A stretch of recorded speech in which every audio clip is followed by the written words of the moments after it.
بسم الله الرحمن الرحيم. الحمد لله والصلاة والسلام على رسول الله وعلى آله وصحبه ومن والاه، وبعد. رب اشرح لي صدري ويسر لي أمري واحلل عقدة من لساني يفقه قولي. السلام عليكم ورحمة الله وبركاته. Tukiwa ndani ya wiki ya pili ya darasa zetu zinazofungamana na masala ya ibada hii ya haji, tuwakaribisha tena kwa mara nyingine wale ambao walikuwa wako katika darasa ya wiki iliyopita ya Jumamosi na Jumapili, na wale ambao leo ni mara ya kwanza. Tusikitike ya kwamba alhamdulillah idadi ambayo tulokuwa nayo au tulonayo ya mwaka huu ya haji si idadi ndogo, walillahi alhamd. Na tumejaribu ya kwamba kutukua muda kabla ya kuanza darsa, kuwapa muda asa kuwatarajia kwa baadhi ya ndugu zetu watafika. Kuna baadhi yao wametupa udhuru ambao wakisawasawa wakisheria ya kwamba hawatoweza kufika katika darsa yetu hii ya leo. Pengine wiki ijayo ambao tutarajia kwamba itakuwa ni darsa yetu ya mwisho wataweza kufika, na wengine wakatokewa na dharura nyinginezo ya zisizoepukika ambazo tutaraji insha Allah kwa siku ya kesho watakuwa na sisi biidhnillah. Na wale ambao pengine watakuwa si wenye kuweko na sisi kwa sababu ya kwamba kuna baadhi yao ambao watoka mbali sehemu za Lamu, wengine ambao watakuwa na sisi lakini kwa hivi sasa wako sehemu za Bara, Nakuru na miji mengineo, lakini tutarajia kwamba kabla ya safari kwa masiku kadhaa insha Allah watakuwa na sisi ili tuungane nao katika safari hii.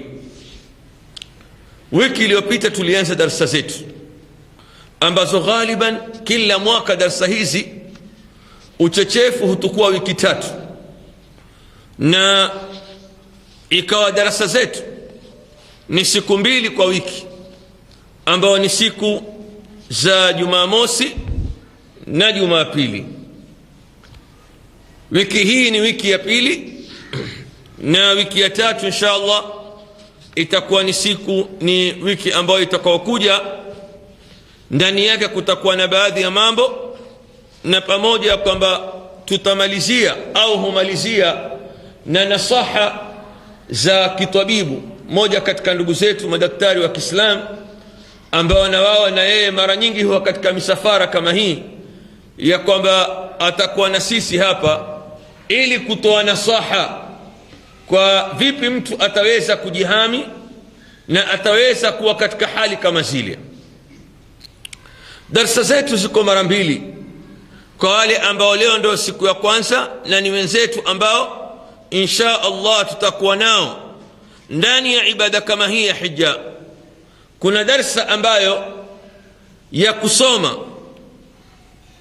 ambao sasa hivi tuwafanya na tuendelea nayo, na kuna darsa ambayo au ni theory, na tuna darsa ambao ni ya practical ambao tuifanya na kila mtu akaona, yani ya kwamba ibada kama tawaf na ibada kama ya sa'i namna inavyotekelezwa, bali na kwamba twajitahidi kadri ya Mwenyezi Mungu anavyotuwezesha tunapokuwa katika sehemu kama zile za ibada, basi twajitahidi kuwa pamoja na karibu tukaiongoza ile ibada sisi wenyewe au mimi mwenyewe kama vile ilivyoandikwa hapa, au kama vile tulivyosoma na tulivyoonyesha, na kama vile inavyotakaniwa, kwa sababu ya kwamba kitu ni muhimu. Sisi twatoka hapa twenda kuitekeleza hii ibada, na lazima kuwe na insafu. ya kwamba yule anayetukua jukumu la kumwongoza mtu katika ibada awe na uaminifu ya kwamba amfanyishe yule ambaye anemchukua aitekeleze ile ibada inavyotaka, si kwenda kumtupa akawa yeye wajua lakini wale ambao walioko nyuma yake wakawa hawezi kufanya. Hakika ni jambo ambalo sisi hatulipendelei na wala hatufanyi. La pili ni kwamba kwa upande wa yule ambaye anakuwa na sisi, angalau kwa vile ni mara ya kwanza, tutakuwa naye bega kwa bega katika ibada, lakini kitu ambacho ni muhimu atakajue yeye ende afanya nini na atafanya nini. Na ndio kaona alhamdulillah hapa kuna karatasi mbili. Karatasi moja hii ni ya mwongozo wa ibada ya umra kwa ufupi na namna ya kutekeleza ibada ya umra na adabu zake, kwa sababu umra iko ndani ya hija. Na insha Allah tutakapokuwa katika safari yetu, kwanza tutaanza na ibada ya umra, alafu ndo tutaanza na ibada ya haji. Hapa vile vile kuna karatasi ya pili ambayo inaandikwa ibada ya haji kwa ufupi. Zote ni muhimu, na ndio tukaona kwamba kila mwaka hutoa, na mwaka huu Mwenyezi Mungu ametuwafikia tukaweza kutranslate moja katika vitabu vilivyoandikwa vizuri kuhusu masala ya haji, ambao kuna wengine wamepata, na insha Allah wale ambao hawajapata, al-akh Basawad ametoka kwenda kuvichukua kabla ya kumaliza darsa. Kila mmoja akitoka hapa atakuwa na kopi yake. Kwa hivyo karatasi hizi mbili, baada ya kwamba sisi kuzieleza hapa na kuzifafanua, isiyo ukitoka hapa ndio yankwisha. La, kuna karatasi hizi mbili na kuna na kitabu, kwa sababu ya kwamba ni ibada. Fanya bidii ndugu yangu Muislamu ya kwamba ukenda kutekeleza ibada hii uwe kitu una mwongozo, yani umpata mwongozo wenda fanya kitu gani, kwa sababu bil asaf kuna lugha mbili ya kwamba sisi twazitumia. Lugha ya kwanza ya kwamba mtu akwambia ya kwamba mimi ndana fulani. Je, wewe usajitayarisha katika kuifahamu ibada hii ambayo unakwenda? Mimi nitakuwa na fulani. Hata kama utakuwa na fulani, lakini suala ya kwamba wewe mwenyewe unjitayarisha kivipi, hili ndilo suala la kwanza. Suala la pili ni kwamba mtu yuenda na watu wenda. Mimi nitafuata watu wanavyofanya katika Uislamu. Ndugu zangu, ya kwamba ibada mtu haifanyi vile anavyoona watu au akaiga. Ibada yoyote ambayo utakoifanya uifanye kwa mujibu wa Mwenyezi Mungu alivyoamrisha na Mtume sallallahu alaihi wasallam alivyofundisha, kwa sababu utakapoifahamu ile ibada ndipo utakapoifanya, utakapoisoma ile ibada ndipo utakapofanya kama Mwenyezi Mungu anavyotaka. Ndani ya ibada ya hija kuna mukhalafat mingi, na wakati mwingine mtu anatoka katika malengo ya hija akaingia kwengine, na Mtume sallallahu alaihi wasallam asema wal hajjul mabrur laysa lahu jazaa'un illa aljanna. Hija ambayo ndani yake haina makosa, haina kasoro, laysa lahu jazaa'un illa aljanna, haina malipo isipokuwa ni nini? Ni pepo. Sasa hija ambayo ni mabrur, isokuwa na kasoro, isokuwa na doa, isokuwa na illa, mtu Muislam ataipata vipi hija kama hii ikiwa atakuwa yeye si mwenye kuisoma? Bil asaf wakati unakwenda. Darsa ya wiki iliyopita ilianza na ndugu yangu al-Ustadh Zainul Abidin, akaanza kueleza malengo ya ibada ya hija, na nafikiri ya kwamba insha Allah tutatoa hizi CD hapa, kila mmoja azipate za darsa zilizopita na zote zitakazozifanya kabla ya kwenda katika hija. Tukisoma hapa katika darsa na nyumbani kwako utaiweka hii CD, utaangalia, na mbali una haya makaratasi, na nataraji insha Allah utatoka hapa wewe tuende kutekeleza ibada ya hija.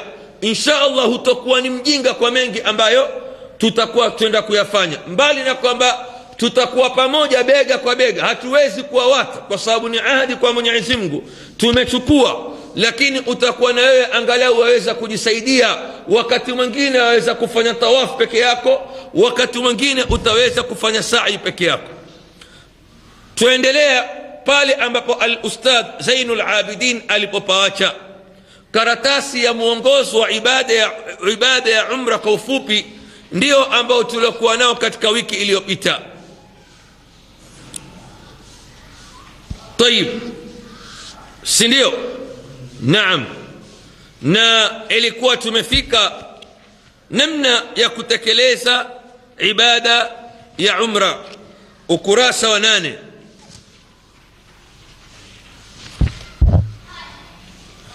namna ya kutekeleza ibada ya sa'i, sio? Tayib, lakini mimi kwa sababu ya kwamba kuna ndugu zetu ambao tuko nao hapa, wake kwa waume, na leo ndio darasa yao ya kwanza, ningependelea ya kwamba turudi nyuma kidogo, tuanze katika ukurasa wa 3. Tutakwenda mbio mbio, halafu baadaye tutaendelea mbele insha Allah. Wiki iliyopita al-Ustadh Zainul Abidin labda alighafilika katika darsa kueleza kwamba atumia karatasi hii tutatumia kwamba kuisoma na kuieleza. Kitabu kitakuongoza na practical utafanya, na naomba upande wa kina mama tujishughulishe na kufuata hii darsa kidogo, tuache kuzungumza au kujishughulisha na jengine lolote ambalo katika mazungumzo au jengine. Kila mmoja aangalie karatasi hii ya kwanza ya mwongozo wa ibada ya umra, alafu katika ukurasa wa 3 kueleza amali za umra. Kwa ufupi, mengi ya kuzungumzwa. Sisi tutatoka hapa insha Allah kutekeleza ibada ya haji. Mtume sallallahu alaihi wasallam asema, alhujjaju walummaru wafdullah, mahujaji na wale wenye kutekeleza ibada ya umra, wafdullah, hawa ni wageni wa Mwenyezi Mungu. Daahum, Mwenyezi Mungu aliwaita akawalingania, njooni. Faajabuhu, wakamjibu na kuitikia mwito wake. Fasaaluhum, na wao hawa walioitwa wakaenda kuitekeleza ibada hii ya hija na umra, wakamuomba Mola wao. Fa'atawhu, Mwenyezi Mungu akawapa kile alichokuwa akitaka. Kwa hivyo ni ibada ambayo anayejua thamani kitu gani kitakachotokea wakati atakapokuwa yeye ni mwenye kuitekeleza ile ibada, basi atakuwa na mtu ambaye yuko serious na ibada kama ile. Twende hija. Kitu cha kwanza takatufahamu, tunapotoa kwenda hija, wewe ndafanya hija ya sampuli gani, ya aina gani? Hili muhimu, na swala hili lau utamuuliza wahujaji wengine, qalla ambaye atakwambia kwamba mimi nendafanya hija ya sampuli gani. Pengine utajiuliza ya kwamba kwani hii hija iko sampuli, iko katika categories? Naam, hija ziko sampuli 3. Kuna hija yaitwa hija ya ifrad, hapo katika karatasi utaiona, na kuna hija yaitwa hija ya qiran, na kuna hija yaitwa hija ya tamattu. Tutakuja soma kwa urefu katika mlango wa hija, lakini muhimu ya kwamba sisi wakati tunapotoka hapa wengi wetu, na kwamba safari yetu insha Allah itaanzia Makka alafu ndio Madina, sampuli ya hija ambayo tutakoifanya ni hija ya sampuli ya 3, yaitwa hija ya tamattu. Kwa hivyo hii iweke katika akili yako. Ukifungua karatasi ya hija hapa, mwanzo utaiona mimi au sisi tutoka hapa twenda Makka, twenda kutekeleza ibada ya hija, lakini hija yetu tutafanya hija ya tamattu. Muulize yule mwenzako, shekhe, wewe ndio hija, wewe ndafanya hija aina gani? Aisa kwambia, kwani mimi ndafanya hija sini moja tu? Hija iko sampuli 3, ifrad na qiran na tamattu. Tamattu ndio katika hizi 3 bora ambazo Mtume sallallahu alaihi wasallam alosisitiza na kuambia masahaba wake afanye. Hija hii ya tamattu, kwanza watu wanaanza kutekeleza ibada ya umra peke yake. tunakwenda Makka sisi tukitoka hapa alaikumussalam kwenda kutekeleza ibada ya umra peke yake. Tukumaliza ibada ya umra tuwapumzika, tuangojea mpaka hija. A'malul umra, amali za umra, wakati ambapo Muislam kuna yaliyomo katika peji ya kwanza na ya pili, ndugu zangu, ni mambo ambayo Muislam ambaye aloazimia kwenda haji ataka ayafanye mambo haya ambayo yalotajwa hapa 10 kabla ya safari yake. Mambo ambayo yaliyomo kwenye ukurasa wa kwanza na wa pili ni adabu ya safari ya umra. Mambo gani ambayo Muislamu atayafanya kabla ya kuanza safari yake? Haya ni mambo 10. Halafu baada ya hapa twaingia katika amali za umra. Amali za umra, Muislamu ibada yake ya haji yaanza vipi? Yaanza wapi? Akitaka kuanza atafanya nini? Akitaka kuanza atafanya nini? Kwa sisi hapa ambao tuitekeleza ibada hii ya umra, ya kwamba wakati utakapokuwa wewe sasa ushajitayarisha kisafari kutoka nyumbani kwako kuelekea kwenda kutekeleza ibada yako ya umra ambayo iko Makka, kitu cha kwanza ambacho ni sunna kukifanya na wewe ukifanya ni sunna mtu aoge kwa nia kwamba yuaoga josho la ihram la hija au la umra, la hija au la umra. Na kabla ya kuoga lazima yule ambaye atakayeoga ahakikishe kwamba amejisafisha mwili wake. Pengine kuna uchafu wa nyele ambazo za sehemu za stahiki, yani ya kwamba kutolewa, ajisafishe, ajinyoe vizuri, aweko safi, alafu aoge kwa nia kwamba naoga josho la ihram, na nia iko ndani ya moyo wako. Ukishaoga josho la ihram na ukishamaliza, kitu utakachofanya ni kwamba kwa mwanamume peke yake ni sunna ajitie manukato, na manukato yale mafuta ajitie katika mwili. Atajitia kwenye mwili, si katika ihram.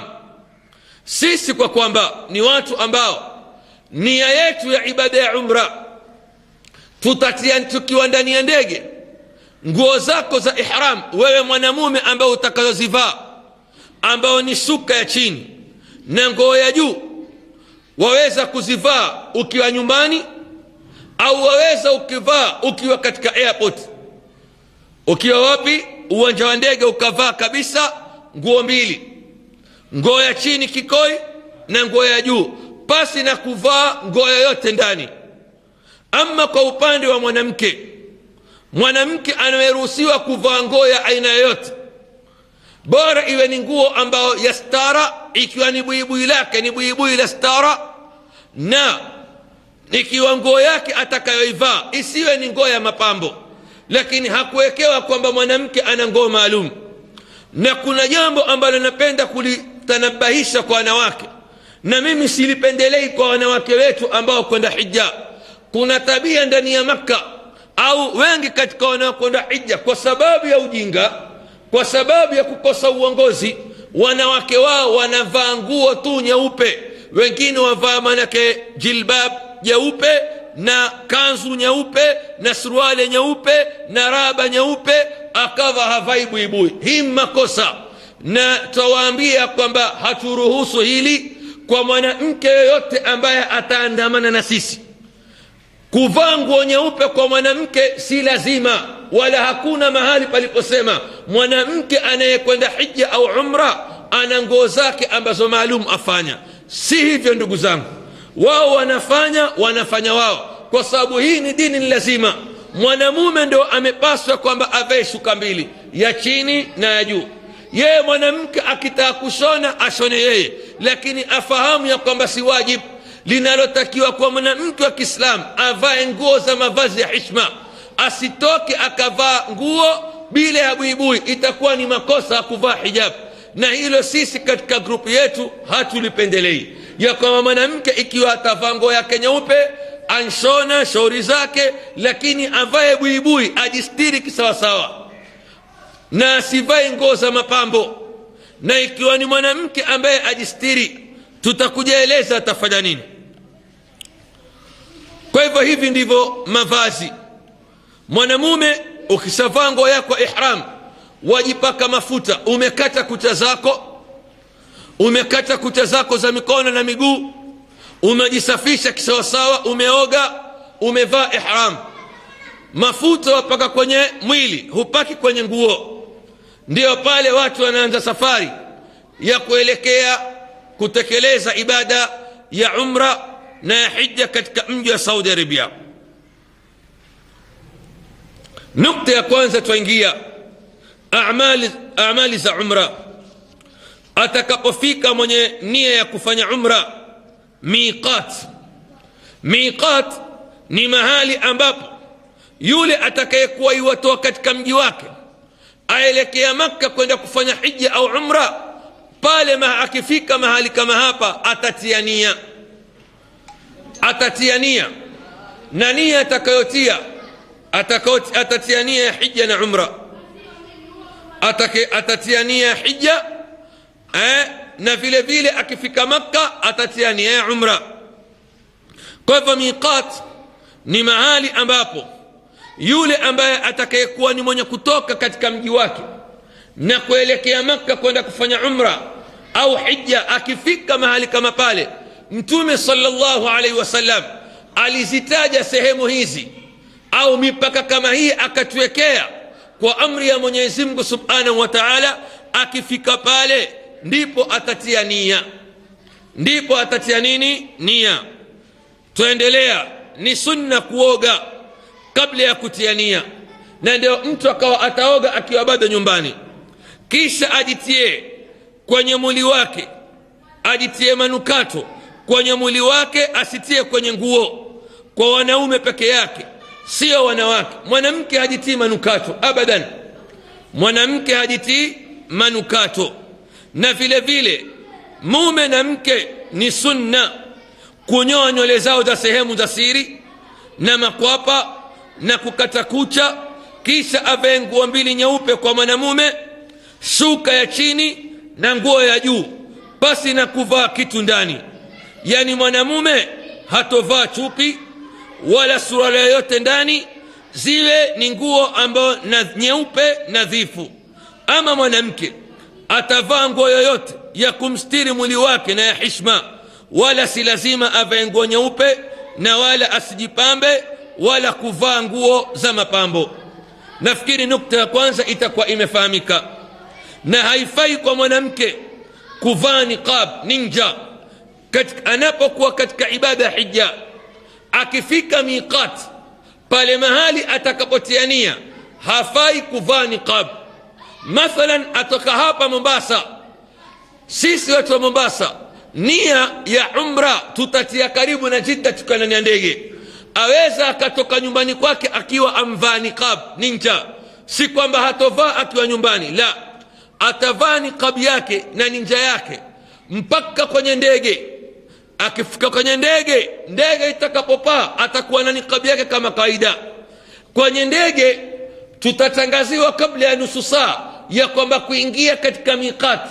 Kabla ya kutia nia tutatangaziwa, jamani, baada nusu saa tuingie miqat, tufike pale mahali pa kutia nia. Sasa pale ndipo mtu pengine alikuwa hajavaa nguo zake za ihram atavaa. Pengine mimi niko ndani ya ndege ninavaa shuka zangu mbili, lakini nina fulana nitaanza kuivua. Pengine nilikuwa ninavaa ihram na nina kofia, maadamu nitakuwa mimi sijafika katika miqat pa kutia nia, naweza kuvaa ihram na kofia. Naweza kuvaa kanzu halafu ndani nikawa ninavaa ihram, juu ninavaa kanzu. Nikiambiwa kwamba jamani miqat tuko karibu, utavua kanzu yako, uanze kuvaa nguo za kisasa, uhakikisha umbaki na nguo ngapi? Mbili. Haina maana ya kwamba lazima kwamba upande ndege ushavaa ihram. Ile ni urahisi, kwa sababu ndani ya ndege hakuna nafasi. lakini umvaa kofia yako ndani ya ndege, ihramu unazo, hamna neno. Lakini utakapoambiwa sasa twakaribia miqat, twakaribia mahali pa kutiania, utavua kila kitu, uhakikisha umbaki na nguo ngapi? 2. Na yule mwanamke ambaye yeye alikuwa amevaa niqab au amevaa ninja, lazima ninja yake aivue. Ninja ataivua, akishaivua ile ninja, ikiwa ni mwanamke atakujistiri, atajitatia mtandio, atavaa mtandio kwenye uso wake, ndio atakayostiri. Na vile vile gloves kwa mwanamke, haifai kuvaa gloves wakati anapokuwa yeye ashatiania ya umra, ashafika miqat. Jambo la 3, na ni sunna kuvaa open shoes, viatu vya wazi kwa mwanamume. Kwa mwanamume ni sunna kuvaa open shoes, viatu vya wazi. Waweza kuvaa champali shekhe, na waweza kuvaa makubadhi. Kuna watu wengine hulazimisha kwamba lazima uvae champali. Si lazima. Una open shoes zako makubadhi, vaa shekhe, vaa, haina neno. Na ukivaa champali pia haina neno. Kwa hivyo ikiwa huwezi kuvaa champali, vaa open shoes zako. Mwanamke aweza kuvaa hofu, buti na socks bila kawaida. Na ikiwa manake hawezi, ni mgonjwa, aweza akavaa viatu vya nini, vya kawaida kama anavyovaa siku zote. Kisha akifika miqat, mahali pa kutiania, tutaambiwa kwamba bado nusu saa kuingia miqat. Tukiingia katika miqat, tuambiwa jamani, sasa watu watiania, twaingia katika miqat. Miqat ni sehemu ya kwamba mtu atanuilia kufanya nini, ibada ya umra au ibada ya haji. Sisi tukitoka hapa tuna Makka, kwanza kabisa tutafanya umra, halafu tutaketi mpaka tarehe 8 tutafanya nini, ibada ya hija. Ndio tukasema kwamba tutafanya hija ya sampuli ya tamattu.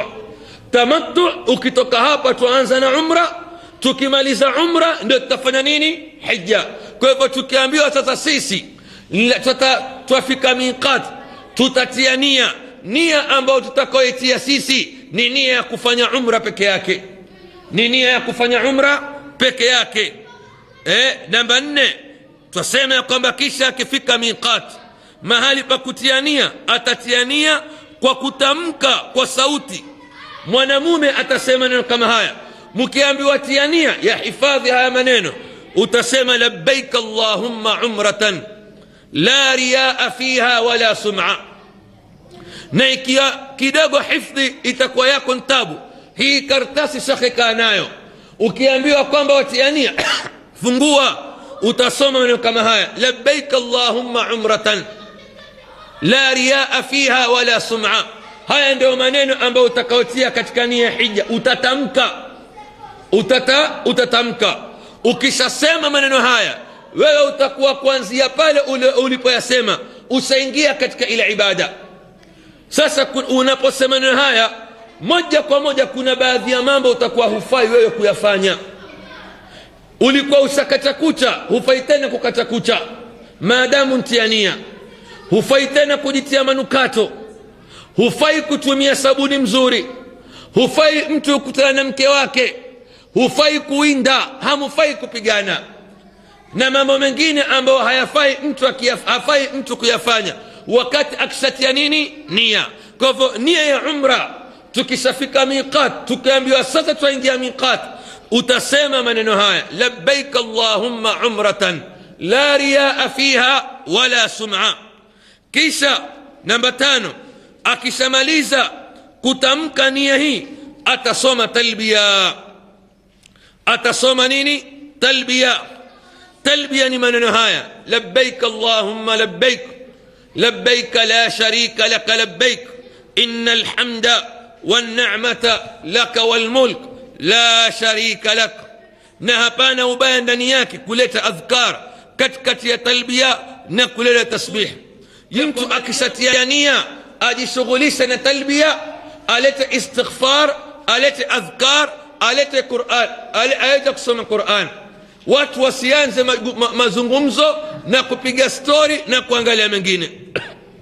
Namba 6, wala hakuna swala maalum inayosaliwa wakati mtu anapotia nia ihram ya hija au umra. Lakini kama mtu amehirimia, ameshatia nia mahali, imefika wakati wa sala ya faradhi, atasali sala ya faradhi. Atakapotia nia mtu ya umra, ni haramu kwake yeye kufanya haya ambayo yaliyotajwa. Haya mambo ambayo yaliyotajwa itakuwa kwake yeye ni haramu kuyafanya. Na nafikiri haya yako wazi, yani moja kwa moja, hayataki yani kujadiliwa zaidi. Tuingia katika ukurasa wa 5.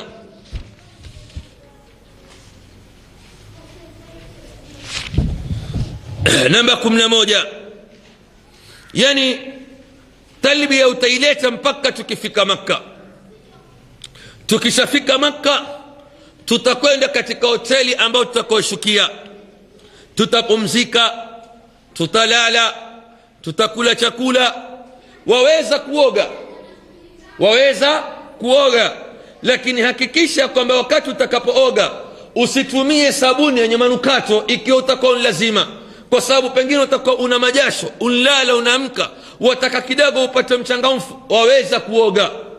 Lakini hakikisha lau utabidi kwamba wewe atakutumia sabuni, usije ukatumia sabuni yenye manukato wala ukatia perfume. La, utaoga tu, uvae zile ihram kiasi cha kupata ule uchangamfu. Hivi ndivyo utakavyofanya insha Allah. Kisha baada ya hapo utakwenda mpaka katika msikiti Masjidul Haram kwenda kufanya umra. Namba 11 yasema, ukiingia msikiti utatanguliza guu lako la kulia na utasoma hii dua ambayo waisoma ya kuingia msikitini: Allahumma iftah li abwaba rahmatik. Nani sunna, ikiwezekana, ikiwa utaingia katika ile milango ya msikiti, uingie mlango ambao unaoitwa babu Bani Shaiba. Mlango unaandikwa babu Bani Shaiba, yani huu ni mlango ambao Mtume sallallahu alaihi wasallam mara nyingi alikuwa akiingia Makka aingia na mlango huu. Na sisi alhamdulillah twashukuru ya kwamba grupu yetu pale mahali tunapolala au hoteli tunaoishukia, tunapotoka ya kwamba moja kwa moja kuja msikitini kufanya umra, mlango ambao utakuwa untukabili ni huu babu Bani Shaiba. Mlango ambao unaotukabili, shukran, mlango ambao utakuwa unatukabili ni babu Bani Shaiba. Kwa hivyo tutarajia kwamba insha Allah kila mwaka huu ndio mlango tunaoingia. Tuingia na mlango huu. Tukishaingia na mlango huu, namba 13, tukiiona al-Kaaba, tutakapoiona al-Kaaba, basi wewe utanyosha mikono yako miwili useme ya kwamba Allahumma anta salam wa minka salam fahayyina rabbana bisalam. Hapa tutakuwa tumefika, tushaingia msikitini. Tunapoingia msikitini, wale wanaume ambao watakuwa wamevaa ihramu zao, wamvaa shuka chini na wamvaa shuka ya juu, wakati tunapoingia msikitini kwenda kufanya umra tawafu, ni sunna wewe mwanamume bega lako la mkono wa kulia ulieke wazi. Hii yaitwa ittiba katika lugha nini ya kiilmu. Bega lako la kulia utalieka wazi. Mutakwenda ona airport, kwa sababu lazima nisema mutakwenda ona mutakwenda ona watu airport, mutakwenda ona watu tukishuka, mutakwenda ona watu kabla ya kwa wao wafanya umra, ya kwamba wakifika wao au uwanja wa ndege, washuka uwanja wa ndege Jeddah, utaona bega lao waliyetawazi. Ni makosa. Na nasema ya kwamba ibada hii tuisoma ya kwamba ili ndugu yangu usiigize, kwa sababu hivi tunavyosoma pengine utakwenda kushtuka ya kwamba mambo mengine watu wafanya, mbona sisi hatufanyi? Sisi hatufanyi kitu isipokuwa kwa dalili na ndia sawa, wala hatumwigi mtu. Watumia wafanye, sisi hatuigi. Hii ibada aliyotufundisha ni Mtume sallallahu alaihi wasallam, akawaambia masahaba, khudhu anni manasikakum, jifunzeni kutoa kwangu mimi ibada hii ya hija. Kwa hivyo mwanamume wakati gani bega lake analieta wazi? Usipande ndege ukaambia bega yako atawazi. Usisindikizwe na watu kama bana, mbona wewe bega ulietiwazi bwana, angalia watu wote. Waambie sivyo. Bega walietawazi tukiingia msikitini kufanya umra, tukifika Makka, tukiingia msikitini tukawa tufanya umra. Sasa bega lako ndugu yangu ndio utaliwata wazi, na ukia bega lako utaliwata wazi airport, uko na mimi sitokuata, nitakurekebisha, nitakwambia shekhe, bega lako finika airport, bega lako silieke wazi. Bega lako nitakwambia kwamba tukifika Makka msikitini, tuingia Masjid al-Haram, kabla ya kufika mlangoni babu Banu Shaiba, nitawaambia jamani, bega yako wazi, wekeni mabega yenu mkono wa kulia wazi wanaume, tuingia kwenda kutekeleza ibada ya umra. Tuingia katika Makka, na inshallah tutaraji pengine kesho au wiki ijayo tutakuwa juu. Kwa hivyo leo mtu atachelewa kesho, asije akaingia hapa akaona kwamba mbona hakuna watu. Kesho tutafanya demonstration ya namna ya tawafu, namna tawafu inavyofanya. Juu kuna al-Kaaba kule, wanawake watakuwa kando, wanaume watakuwa kando, wanawake katika stara, tutasimama katikati, tutaonesha ihramu unavyovaa na namna mtu anavyoanza kutekeleza ibada ya tawafu. Yani ili lituingie katika akili, ukifika kule usije ukaanza kubabaika, utaanza vipi tawafu. Na ibada hii ni ibada ambayo yataka amalia kuifanya practical. Tunapoingia katika Kaaba, kwenye al-Kaaba, tawaf yaanza wapi? Tawaf yaanza kwenye Hajarul Aswad. Hajarul Aswad ni jiwe jeusi. Hajarul Aswad ni lile al-Kaaba, kuna al-Kaaba na kuna Hajarul Aswad. Hajarul Aswad ni jiwe ambalo liliyoko ndani ya al-Kaaba. Mtume sallallahu alaihi wasallam katika hadith ambao Sheikh al-Albani alayhisaisha asema kwamba asli ya hili jiwe lilikuwa latoka peponi na lilikuwa ni jeupe kuliko theluji na barafu, lakini likawa jeusi na kuchafuliwa kwa madhambi ya binadamu. Mtume sallallahu alaihi wasallam asema, mwenye kulibusu jiwe hili kwa haki na kwa dhati kwa ajili ya Mwenyezi Mungu akapata fursa, basi siku ya kiyama litamshufaia jiwe hili. Na ndio kaona bana watu wanauana kwenda kulibusu, na haifai kuwa na taklifu. Ikiwa huna nguvu bora usende, nia yako Mwenyezi Mungu atakulipa. Kwa hivyo pale kwenye Hajarul Aswad ndio mahali ambapo watu wanaitekeleza ibada ya umra, wanaanza pale. Sasa kuna matatu. Kuanza kuna sampuli tatu. Kuna kuanza kwamba ukenda pale kwenye jiwe ukalibusu lile jiwe. Hivi ndivyo ilivyo katika sunna Mtume alivyofanya. Ama ikiwa huwezi kulibusu, ukalishika ukalipapasa kwa mkono wako wa kulia, au ikiwa huwezi ukaliashiria ukawa kwa mbali. Kwa nini? Kwa kualiashiria. Sasa kitu ambacho kilicho kwa urahisi, tawafu watu waanza kwa kwenda mpaka kwenye Hajarul Aswad. Mtu akawa hawezi kwenda mpaka karibu, kuna kumbo, atasimama mbali. Akisimama mbali ataelekea pale mahali kwenye lile jiwe, na taban huwa waonyeshwa Hajarul Aswad, wana watu wengi walizingira. Utasimama ulielekea pale mahali kwenye lile Hajarul Aswad, uwe unaelekea kisawasawa, alafu watukua mkono wako wa kulia, mkono wako wa kulia wauashiria kuelekea pale kwenye Hajarul Aswad, wasema bismillah wallahu akbar, bismillah wallahu akbar. Kabla yake hutini ya yoyote. Wewe maadamu ukiingia kwenda kufanya tawafu, jambo la kwanza hakikisha kwamba una udhu. Usifanye tawafu bila ya udhu, kwa sababu haifai mtu kufanya tawafu kuzunguka al-Kaaba bila ya nini? Bila ya udhu. Lazima udhu. Kwa hivyo ukishatawadha wewe udhu wako, waingia pale, wende mpaka kwenye Hajarul Aswad. Ukifika wasimama, waelekea ile nguzo ya Hajarul Aswad. Bega lako la kulia liwe limeelekea, limekwenda sambamba na ile Hajarul Aswad. Wainua mkono, wasema bismillah Allahu akbar. Hivi ndivyo waanza tawafu.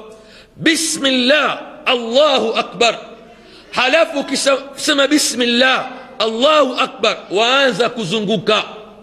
Waanza kuzunguka mzunguko wa kwanza, yani kutoka pale ulipoanza wazunguka. Ukifika tena pale ulipoanza huwa ni mzunguko mmoja, ni mzunguko mmoja.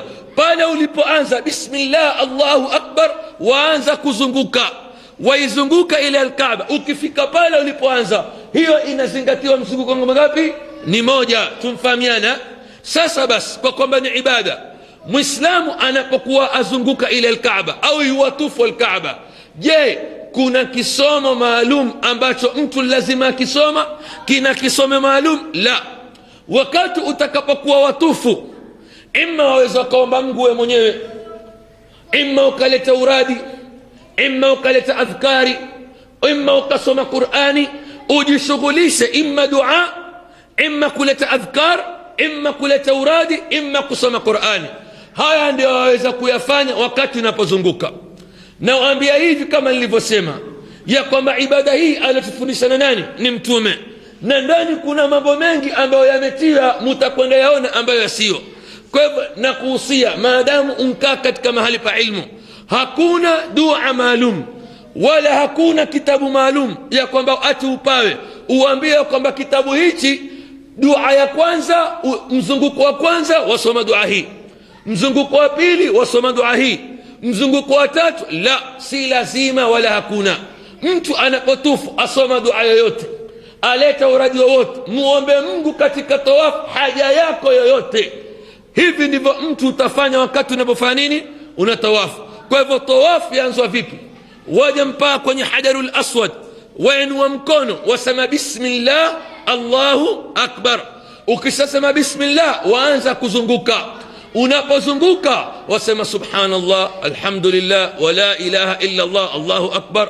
Au ukasoma Qur'ani au ukaleta dua, muombe Mungu huku wazunguka mpaka unapofika pale ulipoanza. Utaelekea tena Alkaaba, Hajarul Aswad, ufanye kama vile ulivyoanza. Ukifika pale ulipoanza, waelekea tena kwenye nini? Hajarul Aswad. Wainua mkono wako wa kulia, waelekeza pale pale ulipoelekeza mwanzo, wasema tena bismillah Allahu akbar, wazunguka tena. Itakuwa ni mzunguko wangapi huo? Wa pili. Wakati unapozunguka Alkaaba au unapofanya tawafu, ndugu yangu, hakuna dua maalum wala kitabu maalum vinavyotolewa. Haya hakuna. Wewe mwenyewe wajua baina yako wewe na Mungu. Wataka kumtaka msamaha mahali pale patukufu, wataka kusoma Qur'an, wataka kuleta uradi, fanya hivyo.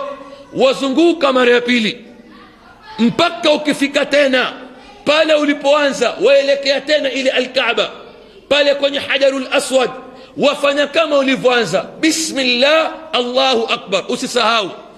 Wazunguka tena mara ya tatu, mara ya nne, mara ya tano, mara ya sita, mara ya saba. Yani kila utakapofika pale ulipoanza, wainua mkono wako, wasema bismillah Allahu akbar. Ya kwanza hiyo. Waanza tena kuzunguka. Ukifika pale kwenye ulipoanza, wasimama, waelekea Hajarul Aswad, wasema wainua mkono wako wa kulia, wasema bismillah Allahu akbar. Ya ngapi hiyo? Ya pili. Alafu ukifika tena pale, wasimama, waelekea tena Hajarul Aswad, wainua mikono, wasema bismillah Allahu akbar, mpaka mara ya saba. Sasa basi, unapomaliza ile ya saba, unapomaliza ile ya nini? Ya saba. Ukija kumaliza ile ya saba, wamaliza ile ya saba, ukifika pale ulipoanza, huenui tena mikono, huenui tena mikono. Maadamu wamaliza, ukifika waondoka. Katika tawafu kuna mambo ambayo hali yaweza kutokea. Hali ya kwanza, ile nguzo ya Hajarul Aswad. Kina mama poleni, kesho nitawaonyesha wakati tutakapokuwa juu, yani ya kwamba jambo hili, Hajarul Alkaaba ina pembe nne. Hii ndio nguzo ya Hajarul Aswad, ambao mimi nasimama naanza tawafu, ambao nasema bismillah Allahu akbar. Nikizunguka mzunguko wa kwanza, nikifika hapa tena nainua mikono, nasema bismillah Allah. Mara ngapi hiyo? Mara saba. Na kuna nguzo ambayo inakuwa kabla ya kufika nguzo hii Hajarul Aswad. Hii nguzo kabla ya kufika nguzo hii, nguzo ambayo inakuwa kabla yake, hii nguzo yaitwa Ruknul Yamani. Yaitwaje? Ruknul Yamani. Ruknu Kiarabu ni nguzo, Yamani ni mji wa Yemen. Maana yake ruknul yamani, nguzo ya Yaman. Kwa nini ikaitwa ruknul yamani? Kwa sababu ile nguzo imeelekea Yaman. Imeelekea wapi? Yaman. Sasa basi, wakati ninapokuwa mimi natufu na iangalia sawasawa, kabla sijafika katika nguzo ya Hajarul Aswad pale nilipoanza, ile nguzo ya kabla yake, next kabla yake ile, kuanzia kwenye ile nguzo pale, ikiwa waja kwenye ile nguzo ya Hajarul Aswad, nguzo ile mpaka ile ni sunna ya kwamba mtu akifika pale awe atasoma rabbana atina fid dunya hasana wa fil akhirati hasana wa qina adhaban nar. Yani ni hivi, mimi kianza tawafu, bismillah Allahu akbar, naanza kuzunguka, nazunguka, nasoma adhkar, subhanallah subhanallah subhanallah subhanallah. Nguzo ya kwanza naimaliza, nguzo nyingine naimaliza, nkija nguzo ya tatu ambayo baada ya hapo naja hapa nilipoanza, nkifika kwenye ile nguzo ambayo yaitwa ruknul yamani, ruknu al-yamani, kuanzia pale mpaka kuja kwenye hii nguzo liloanza, hakuna dua nyingine ya kusoma. Sunna usome rabbana atina fid dunya hasana wa fil akhirati hasana wa qina adhaban nar. Lau utasahau kusoma haiharibu tawafu yako, lau utasahau kuisoma haiharibu nini? Tawafu yako. Lakini ni kwamba ni sunna mtu asisahau anapofanya tawafu, akifika pale ile nguzo yaitwa ruknul yamani, kuja kumaliza pale alipoanzia, asisahau aseme rabbana atina fid dunya hasana wa fil akhirati hasana wa qina adhaban nar. Utasoma kuanzia pale mpaka pale, hata kama ni mara tatu ni mara, wewe soma mpaka ufike hapa. Ukishafika hapa wasimama tena, wainua mkono, wasema bismillah Allahu akbar. Jambo la pili, mimi natufu nkatangukwa na udhu, naanza ya kwanza, naanza raundi ya pili, raundi ya pili katikati natangukwa na udhu, nitafanya nini? Nitatoka, nitakwenda tawadha, nkirudi naendelea pale nilipoata, sianzi tena tawafu. Ikiwa nilikuwa nafanya tawafu ya pili, raundi ya pili, naanza ya pili mpaka namaliza. Kwa hivyo kwa ufupi ndugu zangu, hivi ndivyo namna ya ibada ya tawafu inavyofanywa. Hivi ndivyo namna ya ibada ya tawafu inavyofanywa. Mara 7. Unapomaliza ile ya 7, ukiwa waja kumaliza, husimami ukasema bismillah Allahu akbar, watoka tu. Ukishatoka sasa hivi, jambo la kwanza utakalolifanya, kwa sababu ya kwamba bega lako lilikuwa liko wazi, wakati unapotufu hakikisha bega lako liko nini? Wazi. Ukimaliza kutufu, finika bega lako. Ukimaliza tawafu ya umra, utafinika bega lako la kulia ambalo liliota wazi. Next ni kitu gani? Next itakuwa ni kusali rakaa 2 zaitwa rak'atay at-tawaf. Nisikilizeni, rakaa 2 zaitwa rakaa 2 za nini? Za tawaf. Ukishamaliza kutufu tawafu ya umra, ukishafinika bega lako, wewe utasali rakaa 2 za tawaf. Rakaa ya kwanza utasoma suratul Fatiha na qul ya ayyuhal kafirun. Rakaa ya pili utasoma suratul Fatiha na qul wallahu. Rakaa hizi mbili mtu sunna asisali kwenye maqamu Ibrahim.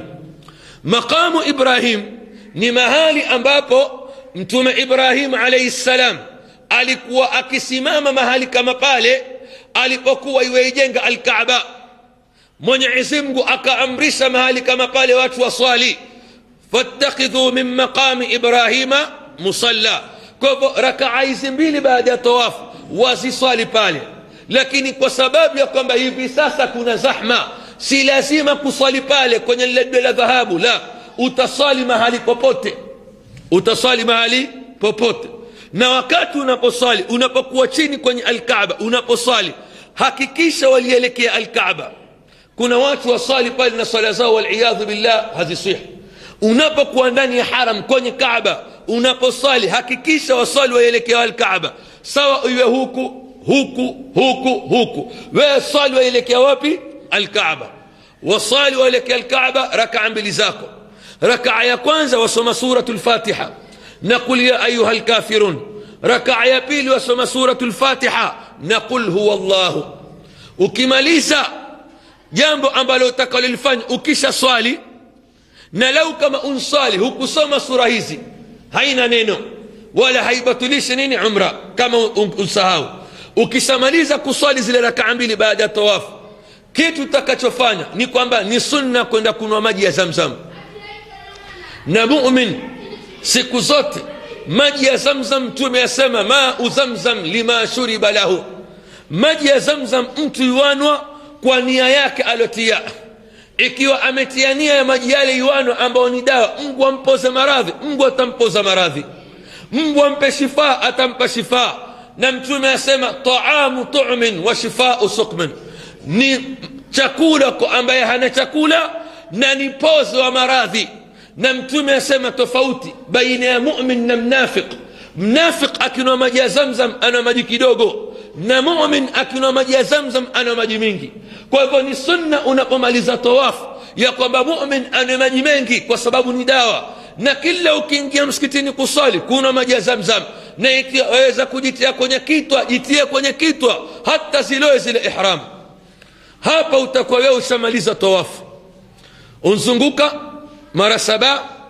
Ukimaliza unsali rakaa 2. Ukimaliza unkunywa maji ya Zamzam.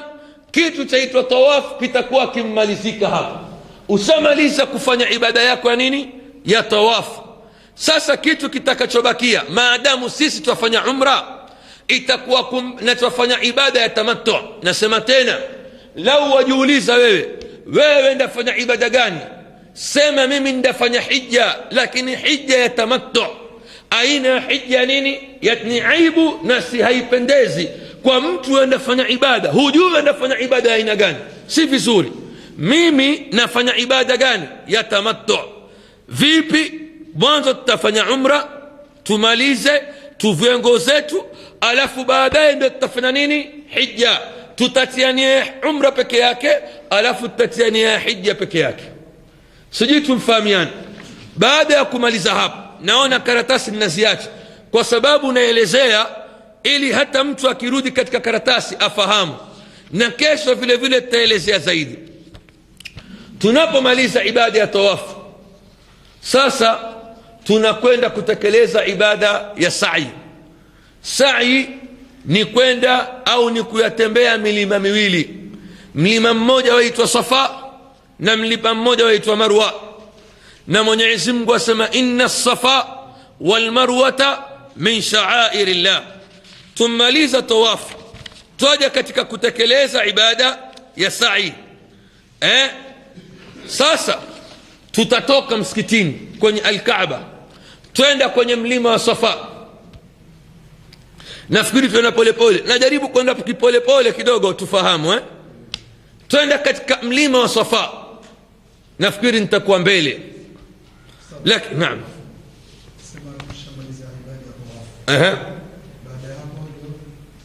tukimaliza ibada ya tawafu, sasa tuna katika ibada ya sa'i, kwa sababu ya kwamba tutafanya hija ya tamattu. Mwanzo ni umra, alafu na nini? Hija. Kwa hivyo tutafanya umra mustaqil.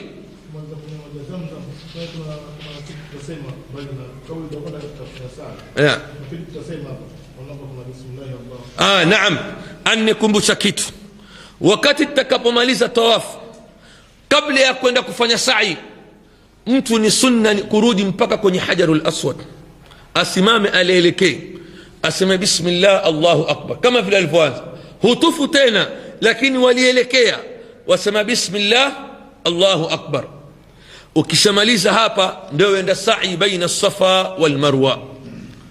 Sa'i baina Safa wal Marwa, kuizunguka milima miwili ya Safa na Marwa. Kitu cha kwanza, utapanda mpaka wakaribia kwenye mlima wa Safa, utauona. Ikiwa wafanya tawafu ya sa'i ya chini, utaona mahali penye maglasi, pale ni mlima wa Safa.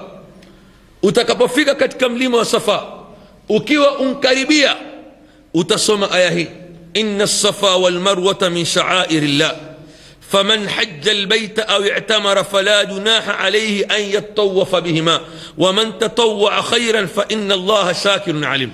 Hii aya utaisoma. Lau itakuwa ni ndefu kwako, basi ikate, sema inna as-safa wal marwata min sha'airillah.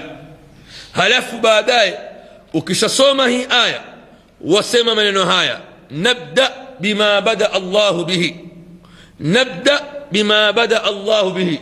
Haya maneno ndio aliyosema Mtume sallallahu alayhi wasallam. Haya maneno ndio aliyosema Mtume alipofika karibu na mlima Safa, alisema inna safa wal marwata min sha'airillah mpaka mwisho. Alafu akasema haya maneno, nabda bima bada Allahu bihi. Alafu akifika yuwasimama katika mlima wa Safa, kilima cha Safa wasimama. Ukishasimama utaelekea al-Kaaba. Mimi ninasimama, mlima wa Safa uko hapa, naielekea ile al-Kaaba. Na sa'i si lazima uwe na udhu. Lau ummaliza wewe kufanya tawafu na usasali ukatangukwa na udhu, sa'i yaweza kuruhusiwa kufanya bila udhu. Ukufanya na udhu ni bora.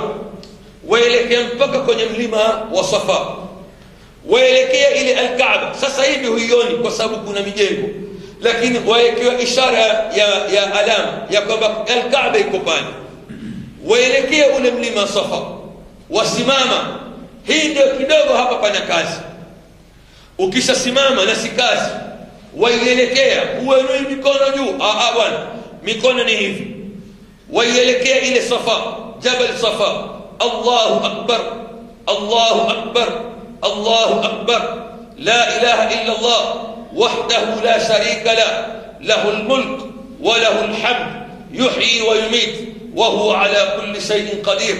لا إله إلا الله وحده أنجز وعده ونصر عبده وهزم الأحزاب وحده. haya ndio maneno unayosema ukianza sa'i Safa na Marwa. Ukimaliza maneno haya wainua mikono, waomba dua peke yako kiasi dakika 2 au 3. Waomba dua peke yako, waomba dua kiutaratibu peke yako. Ukimaliza kuomba dua wayarejelea tena yale maneno mara ya pili, الله أكبر الله أكبر الله أكبر لا إله إلا الله وحده لا شريك له له الملك وله الحمد يحيي ويميت وهو على كل شيء قدير. لا إله إلا الله وحده أنجز وعده ونصر عبده وهزم الأحزاب وحده. ukimaliza tena kusema maneno ya pili, maneno haya mara ya pili, wainua mikono tena, wasoma dua, waomba dua peke yako kiasi dakika 3 peke yako, ukiwa umeelekea wapi? Kwenye Kaaba. Ukimaliza waisoma tena hii dua mara ya 3, Allahu akbar Allahu akbar Allahu akbar la ilaha illa Allah wahdahu la sharika la, lahul mulk wa lahul hamd wa huwa ala kulli shay'in qadir. لا إله إلا الله وحده أنجز وعده ونصر عبده وهزم الأحزاب وحده. هي mara ya 3 ukimaliza huenui mikono, huenui mikono. Tumfahamiana? Yani ya kwamba sa'i yafanywa vipi? Wasimama katika mlima wa Safa, waelekea al-Kaaba, wasoma maneno haya mwanzo, Allahu akbar Allahu akbar Allahu akbar لا إله إلا الله وحده لا شريك له له الملك وله الحمد وهو على كل شيء قدير. لا إله إلا الله وحده أنجز وعده ونصر عبده وهزم الأحزاب وحده. alafu waleta dua. Ukimaliza kuleta dua waisoma tena hii dua mara ya pili. Ukimaliza waleta dua peke yako kisiri. Ukimaliza waleta dua tena mara ya 3. Ukimaliza huenui mikono, waondoka sasa kutoka katika mlima wa Safa wenda kwenye mlima wa Marwa. Hii ndio yaitwa sa'i. Hii ndio yaitwaje? Sa'i. Watoka katika mlima wa Safa waelekea kwenda mlima wapi? Marwa. Wakati unapokuwa wafanya sa'i ni kama tawafu, hakuna dua maalum. Waweza kuleta adhkar, waweza kuleta istighfar, waweza ukasoma Qur'an. Hakuna dua maalum, hakuna dua maalum. Watoka katika mahali pa dini pa Safa wenda Marwa, wenda pole pole, waleta adhkar. Mbele utakuta taa za rangi ya kijani, taa za rangi ya kijani mwanzo, na mbele kuna taa za rangi. Wakifika kwenye taa za rangi ya kijani, wanaume peke yao wakifika mahali penye taa za rangi ya kijani, siangalie, ni sunna kwenda mbio kidogo, haraka haraka mbio. Utaona watu wenda mbio, ni sunna kwenda mbio huku waleta adhkar mpaka utakapofika mbele ukaona tena taa za rangi ya kijani. Taa za rangi ya kijani mathalan ziko kama hapa juu, nguzo hii na nguzo hii, ni mahali parefu. Kuanzia hapa utakapoona taa za kijani mpaka mbele, wale watu ambao wana afya zao, si wagonjwa, si watu wazima, ni sunna kwenda haraka mbio mbio mpaka utakapofika taa za rangi ya kijani za mbele. Ukifika hata kwenda mbio, wasimama, watembea kwa miguu, utatembea kama kawaida kama ulivyoanza mpaka katika jabal la Marwa, mpaka ukafika katika jabal la nini, la Marwa. Ukifika jabal la Marwa, wenda juu kwenye jabal la Marwa, alafu baadaye wasimama waelekea al-Kaaba. Ukishasimama waelekea al-Kaaba, sasa kutoka Safa mpaka Marwa huo ni mzunguko mmoja. Tumfahamiana, ni mzunguko mmoja. Na ukitoka Marwa tena mpaka ukija Safa, hiyo ni 2. Na ukitoka tena Safa kuja Marwa, hiyo ni 3. Na ukitoka Marwa tena kuja Safa ni 4. Na ukitoka tena Safa kuja na Marwa ni 5. Na kutoka Marwa kuja Safa ni 6. Na kutoka Safa kuja Marwa ni 7. Ndio wamalizia. Kuna watu wafikiria kwamba uzunguke 1, 2 ni 1. La, ukitoka Safa Marwa ni ngapi? Hiyo ni 1. Sasa tushaanza ya kwanza, tunaona namna tulivyoanza nini, Safa. Ukifika Marwa wasimama waelekea tena al-Kaaba, waelekea tena al-Kaaba, alafu wafanya vile ulivyofanya mwanzo, waelekea al-Kaaba, wasema tena Allahu akbar, Allahu akbar, Allahu akbar, la ilaha illa Allah wahdahu la sharika la, lahul mulk wa lahul hamd يحيي ويميت وهو على كل شيء قدير. لا إله إلا الله وحده أنجز وعده ونصر عبده وهزم الأحزاب وحده. ukishamaliza waleta dua pekee yako kwa pole pole, alafu ukishamaliza waanza tena haya maneno. Ukimaliza mara 2 waleta dua tena kama vile alivyofanya mwanzo, alafu mara ya 3 ukishaleta, ukimaliza washuka. Maulama wengine wasema leo kuna zahma na fujo, waweza hata kufanya mara 1. Leo kutakuwa kuna msongamano, twaweza hata kufanya mara ngapi? 1. Yani wakati na kwa Safa ukawaelekea al-Kaaba, zahma inzidi, waweza badala ya mara 3 kasoma mara ngapi? 1. Allahu akbar, Allahu akbar mpaka mwisho. Ukimaliza ukaleta dua, ikimaliza kuleta dua, iko kuna zahma ukenda zako. Lakini ukifanya mara 3 ni sunna. Lakini leo kutakuwa kuna fujo karibu 1. Sasa hapo utakuta kitu kimoja, na ninasema kwamba ibada ni kitu si ada. Watu wengi kabisa ya kwamba tawaf, sa'i ndio wakosa kabisa. Utakuja mtu manaka iwaja atoka Marwa aja Safa, akija yuelekea leo Allahu akbar, hafuati sunna ya Mtume. Akija Allahu akbar, wengine ufanya hivi, usijue ampungia mkono nani. Naam, hiyo makosa, lakini hivi tulivyosoma ndivyo Mtume alipofundisha.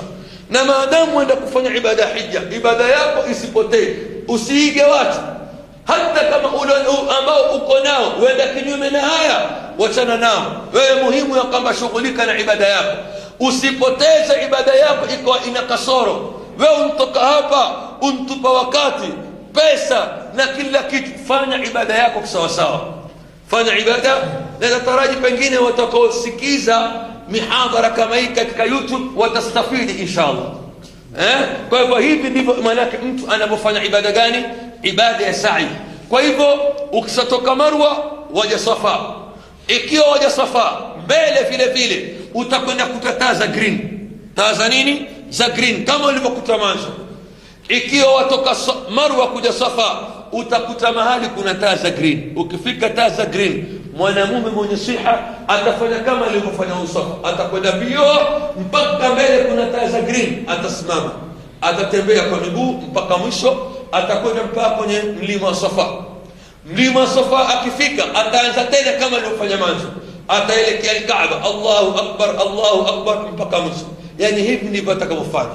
Kwa hivyo ataanza Safa na dua zile na namna kwenda mbele kwenye taa za green. Mwanamke haendi haraka, mwanamke hakimbii katika taa za green. Baina ya taa za kijani ni mwanamume, Akifika kule Marwa ataleta dua kama alivyoleta hapa, vile alivyofanya Safa atafanya vile vile, na akifika atakwenda. Kwa hivyo akianza hii itakuwa ni 1 2 3 4 5 6. Ikiwa iliyomaliza ile ya 7, akimaliza ile ya 7 itakuwa ni kama tawafu. Akija akimaliza hasimami tena katika Marwa. Akitoka Safa ya 7 yamaliza Marwa, akimaliza akifika pale Kilimani yuwatoka, atakuwa shamaliza umra, atakuwa shamaliza nini? Umra. Sasa maadamu amaliza umra, sasa kitu ambacho atakachofanya atapunguza nywele zake. Maadamu afanya tamattu, atapunguza nywele kidogo, na mwanamke atakata nywele zake pap. Akishapunguza ndipo pale utakuwa umeruhusiwa kuvua zile ihram. Utakwenda nyumbani, utaoga, utajitia manukato, utafanya kila kitu. Sasa hivi ushavua nguo zako ihram, wewe ushamaliza umra yako ya hija. Wangojea mpaka siku ya hija tarehe 8 tena, ndipo pale tutasema tena kesho, je, mtu atafanya nini? Nafikiri mpaka hapa tumeelezea safari ya kutoka Mombasa mpaka kwenda Makka. Na Muislamu nasema ya kwamba ni kuoga, utaoga nyumbani kwako bil ikhtisar. Utaoga nyumbani kwako, ujisafishe, ukate kucha. Ihram zako waweza kuvaa nyumbani kwako, waweza kuvaa airport, waweza kubeba kwa mfuko ikiwa ni Nairobi au wapi, ukavaa wapi airport kabisa, ukaenda na ndege. Ndani ya ndege maadamu utakuwa bado hujafika katika mahali pa kutiania, waweza ukawa na kofia yako mpaka utakapoambiwa tumekaribia miqat. Sasa huruhusi kuwa na chochote, huruhusi kuwa na nini? Mzee pengine utakuwa usikia baridi, vaa jacket, sawa? Lakini ukifika pale miqat, waweza ukanini? Utavua zile nguo. Maana yake nini? Utabaki na shuka mbili. Na nasema tena, mwanamume asiache bega lake wazi, na mwanamke hana nguo maalum katika ibada ya hija na umra. Nasema tena, mwanamke kitu alichoko avae nguo yake ya stara isiyo ya mapambo, asijitie manukato.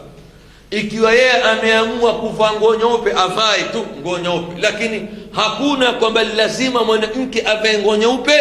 La ubaya zaidi ya kwamba wanawake wetu na wengi utakuta mtu amvaa jilbab kwa kwamba refu limfika chini, na amvaa nguo Punjabi kama ya Kihindi na soksi kama matching. Hatukuambia tufanye matching. Wanaume wa ihram la, nguo yote. Na katika grupu yetu nawaambia kina mama, hatutaruhusu mwanamke kutembea bila ya buibui. Lazima uvae buibui na lazima ujistiri. Sikulazimisha kwamba uvae nguo nyeupe ukivaa, ni khiari yako, ukitaka vaa. Lakini ya kwa maana yake buibui lazima uvae. Usiambie mbona vaa buibui watu wakuvaa. Hatufuati watu, tufuata dini inavyosema. Watu wana makosa.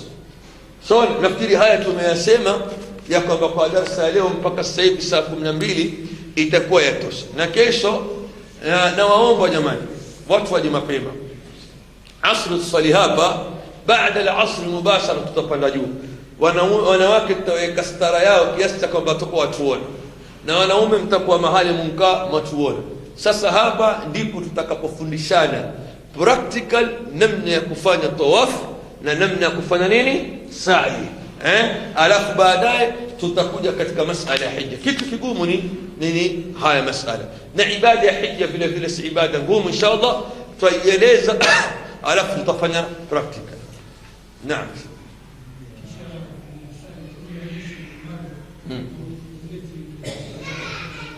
Ipi? Ikiwa wamaliza kutoka Safa, aseme ya kwamba hiya dua ambayo unaileta katika Safa na Marwa, waileta. Nasema ikiwa umfika kule Safa utaileta.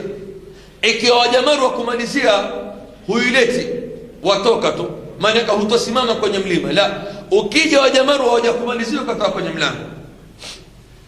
Naam. Naam. Bila socks. Mwanamume aweza kuvaa open shoes bila socks.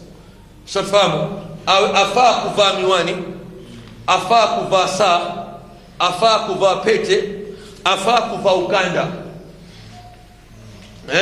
ukanda yaruhusiwa kuvaa, pete yaruhusiwa kuvaa, soksi yaruhusiwa mwanamume, mwanamke ndio yaruhusiwa soksi. Naona uliza. Naam. Kwamba katika tawaf kwamba tunasema ya kwanza unazunguka ukileta adhkar ama unaweza kuleta usoma Qur'an ama kuleta istighfar. Sasa unaweza kubadilisha mzunguko wa kwanza ukasoma adhkar, alafu wa pili ukasoma Qur'ani, alafu ukasoma istighfar. Lakini wakati unapofanya ile tawaf jishughulishe na adhkar na dua na chochote cha khair. Tusifie scroll. Alafu kuna jambo tabdil napenda na naomba tusilifanye. Watu wana tabia kwamba katika kule tawaf, watu katika tawaf mtu ana simu yake ama mbia mwenzake kwamba oye nipige bwana, irusha katika YouTube warushie jamaa. Wakati unapofanya tawaf zima simu yako, tusifanye mateso katika ibada. Zima simu yako, ni ibada. Naam Sheikh Ustadh. Naam, na swali langu ni kwamba ni hikma gani iliyoko kwenye huu mlango wa babu Bani Shaiba ambao Mtume sallallahu alaihi wasallam alikuwa akiingia? Mtume sallallahu alaihi wasallam, swali ni kwamba hikma gani ya kwamba mtu akiingia Makka tunasema kwamba ni sunna kuingia babu Bani Shaiba, kwa sababu Mtume aliingilia na mlango ule. Mtume aliingilia na nini? Na mlango. Lakini pia ikiwa wewe wakaa sehemu nyingine si lazima waweza kuingia na mlango wote.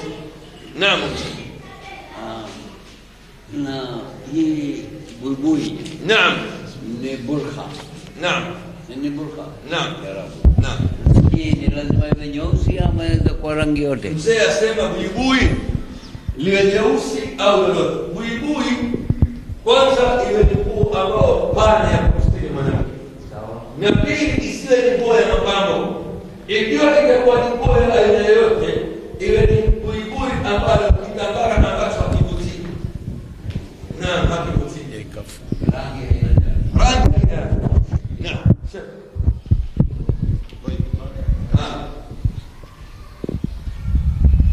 Naam. Baada ya kumaliza sa'i wa saba, naam, umaliza kwa Marwa, nyele ambao umetoka, nyele ambao unakata, nyele yote unampunguza ama unakata kiasi kidogo tu? Tayeb, swali zuri ndugu yangu uliza. Tukishamaliza umra sa'i tunaambiwa tunyele tupunguze. Wapunguza nyele zote au kidogo? La, mwanamke atapunguza kidogo tu, mwanamume atapunguza kitu kizima, lakini hanoi kabisa. Anapunguza kidogo, lakini hanoi kabisa, anapunguza kidogo. Kunyoa kabisa ni ile siku ya 10 ya haji, anapunguza kidogo. Naam. Sheikh, umetuambia kwamba ile tawaf ni kama swala, lazima uwe na udhu. Je, ikitokea dharura ya kuzungumza kidogo katika ile tawaf? Jazakallahu khair. Tunaambia kwamba tawaf ni swala, lazima na udhu. Je, lau kuntokea dharura kuzungumza, waweza kuzungumza, lakini yawe ni mazungumzo ya haja na ya khair. Ikiwa kuntokea kuzungumza, waweza kuzungumza kwa dharura. Waweza kuzungumza kwa nini? Kwa dharura. Mambo mzako shaka ndo karibu au jambo la dharura, waweza kuzungumza. Naam. Naam. Naam. Ruknul Yamani. Naam. Ukasema kwamba ni sunna, lakini kwa sababu ya zahma. Je, utakuwa kulingana na zahma na wingi wa watu utakuwa waziona basi uko mbali nazo tu, ama itakuwa ndio zimezibika? Tayeb, makamu Ibrahim ikiwa uko watu chini, utakuwa wewe iona ile makamu Ibrahim. Safahamu? Na hata ile hajarul aswad ukiwa chini wewe iona, kwa sababu hata ikiwa mbali kuna alama ya taa green. Ile alama ya taa green itakuwa imeelekea moja kwa moja kwenye hajarul aswad. Ikiwa wewe uko mbali na nitabu wa kuiona, wewe utaangalia kwenye taa green. Pale kwenye taa green ndio utasimama kuelekea wapi? Kwenye hajarul aswad. Kwa hivyo utakaoiona ya hapana shaka, waiona na waiwekea mkono. Naam. Naam sir.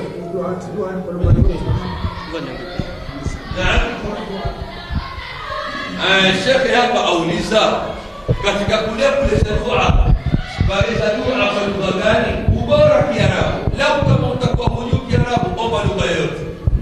Ubora kuleta Kiarabu, lakini lau kama Kiarabu hujui na najifundisha dua pia Kiarabu, waweza kuleta kwa lugha yoyote inshallah.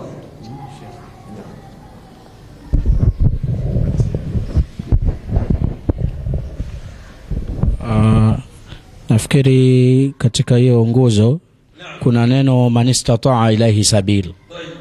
Sasa hii man istataa hikma yake nini? Kwa sababu labda kuna yule man istataa ana uwezo yeye mwenyewe binafsi yake mali yake kwenda. Je, yule ambaye anafanya kupelekwa ni vipi?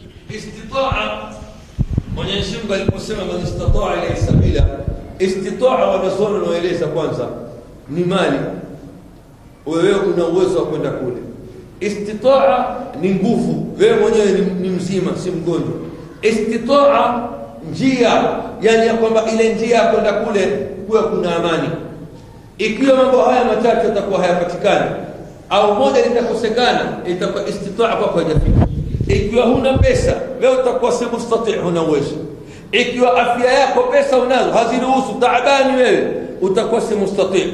Ikiwa kuna vita, njia ya kufika Makka wewe kuna vita, wewe utakuwa bado mustati'. Na lau kama mathalan katika mji wenu kuna maradhi kama miaka mitatu wa nyuma au minne, wal billah, yani maradhi kama yale watu wengi katika mji wako wameambukizwa, na wewe wajua maradhi yale unayo, wewe bado huna istitaa.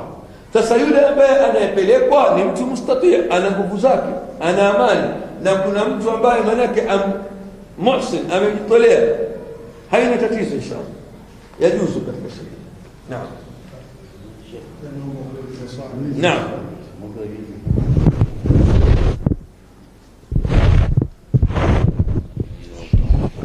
Kulingana na utaratibu ambao ndio umeanza, naona umeanza mwaka huu, utaratibu wa kwamba watu wanajisajili kwenda haji kwa miezi kadhaa miili, kama vile ilikuwa mwisho takriban mwezi wa 6, na labda ukajisajili, ikifika karibu na kwenda istitaa ikosekane kwa wakati kama hayo ambao umeyazungumza, kuja kuingia maradhi, kuingia nini, na mtu alikuwa akishafanya, ni vipi hapa? Hapo pana mawili. Ikiwa utakuwa manake wewe umtiania kutekeleza ibada ya hija, sanfahamu, ukaanza safari yako, ikifika ndiani safari kama ile ghafla ikatokea matatizo ya kwamba usiwezi, basi pale pale utafanya tahallul. Ikiwa ulikuwa ushavaa ihram, manake wanyoa, wavua ihram zako, utakuwa wewe manake sasa uko huru. Sanfahamu. Na lau kama manake uko bandani mji, hujafika miqat, ukatokea na matatizo, sasa basi utaivunja safari yako bila kufanya chochote mpaka Mwenyezi Mungu atakapokupa tena uwezo. Swali langu linasema kwamba hizi dua ambazo tuwa peke yako, waweza kuombea ahli zako nyumbani na watu wako, ama ukaomba kujumba peke yako?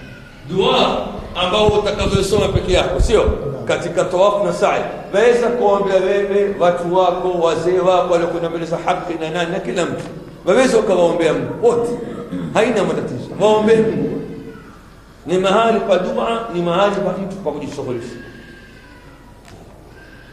Nafikiri sababu wakati wetu umekwisha. Inshallah kesho tutaanza mapema ikhwa, na naomba tufunge Salamu. Mzee wetu anaeleza kwamba katika dua, nafikiri katika dua zitakuwa zimeandikwa kwa Kiarabu.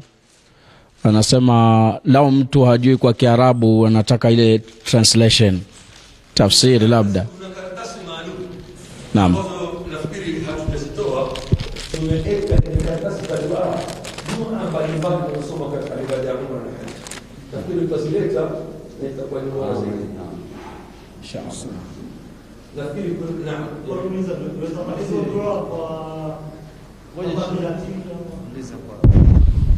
Wengine wajua ni shida Kiarabu kidogo ni shida. Yani kwa lafzi ya Kilatini tusome tu hizo dua vizuri. Wale ambao pengine walikuwa hawajapata kitabu, jamani, sasa kwa wale hawajapata, watu wanawake na wanaume, na wale wanawake ambao hawajapata vitaleta sali peleka kule mzao pata.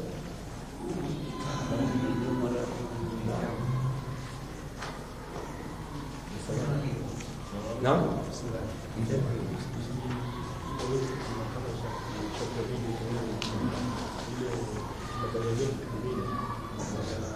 nafikiri tumalize.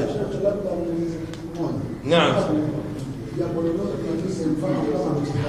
naam, kama kusoma muda miezi yote kumfika ile wiki ya mwisho kwamba maarifa yote huwa ni matatizo. naam,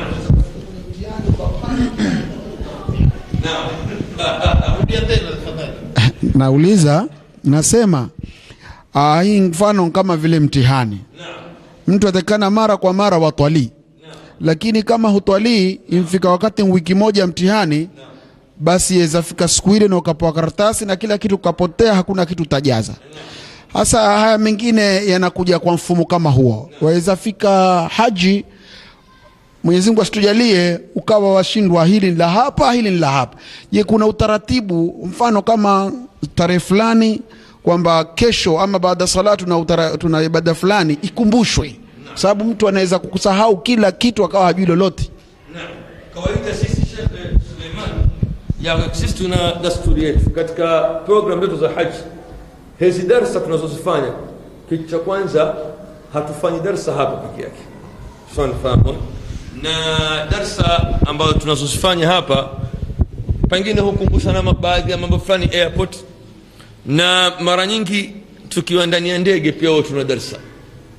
Tukiwa ndani ya ndege pia kuna tuatoa darasa ndani ya ndege yeye na darasa endelea kuingia katika miqat. Halafu kawaida tukiwa malaki sisi tukiwa Makkah tuwazungumza sisi ya kwamba tukiwa Makkah ya kwamba kila siku, zamani tukifanya usiku, lakini kawaida tukiwa Makkah kuanzia saa 3 asubuhi mpaka saa 4:30 au 5, saa 3 asubuhi mpaka baada ya kunywa chai mpaka 4:30 huwa tuna darasa kila siku. Kabla alhajj lazima tuna darasa kila siku, maana katika hoteli tuna mahali kama kijiukumbi au hall ambao hufanya darasa kuanzia saa 3, saa 3:30 asubuhi mpaka saa 4:30 5, nusu saa briefing kuelezana inshallah. Na maana yake tuwakumbushana saa zote. Bwana aliyemaliza hizi peji ameweka ya juu upside down. Hebu na Anaweka upside down, mwambie vipi? Hebu vipi? Kuna copy fulani zimetoka vibaya anaweka upside down. Basi Kama hii ameweka hii ameweka. basi labek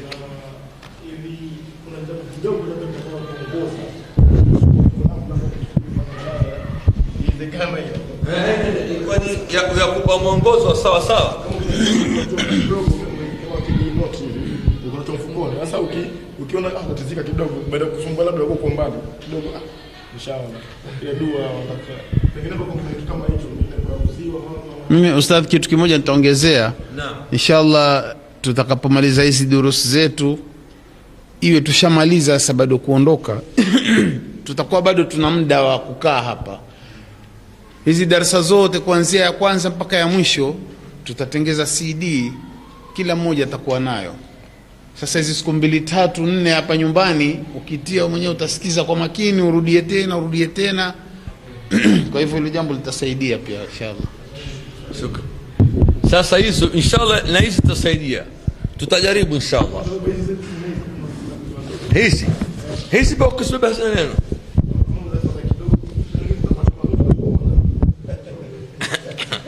basi inshallah. Tunasema kuna moja za dua peke yake tutaspiga photocopy, pengine kesho tutakuwa tayari, lakini sasa hizi mwaweza kuziona, na hizi maana yake ni zetu sisi, na kila ambaye utaona kwamba ni Muislamu mwenzako yuenda hija mpe, sitamsaidia hizi, mpigie photocopy umpe, sitamsaidia inshallah. Naam. طيب الاخ اسمع process ya visa imefikia. Visa inshallah tutarajia kuanzia wiki ijayo biidhnillah kupata kutoka, manake mpaka sasa hivi pasipoti ziko embassy, lakini tutarajia mpaka next week inshallah tutakuwa visa tutakuwa tushapata kwa sababu ya kwamba suala la visa lolote litakalotokea kuhusu visa na nini tutawajulisha kwa simu hapa katikati, tutawajulisha kwa simu ya kwamba tumfika hapa inshallah. nafikiri tumaliza. subhanakallahumma bihamdik ashhadu an la ilaha illa anta astaghfiruka wa atubu ilaik. ربنا تقبل منا إنك أنت السميع العليم وتب علينا إنك أنت التواب الرحيم. ربنا آتنا في الدنيا حسنة وفي الآخرة حسنة وقنا عذاب النار. وصل اللهم بارك على محمد وعلى آله وصحبه وسلم. شكرا وجزاكم الله خيرا. إن شاء الله kesho tujaribuni kuja mapema kwa sababu tutakafanya practical namna kufanya tawaf na sa'i. Kwa hivyo tukija mapema tutakuwa na wakati mwingi.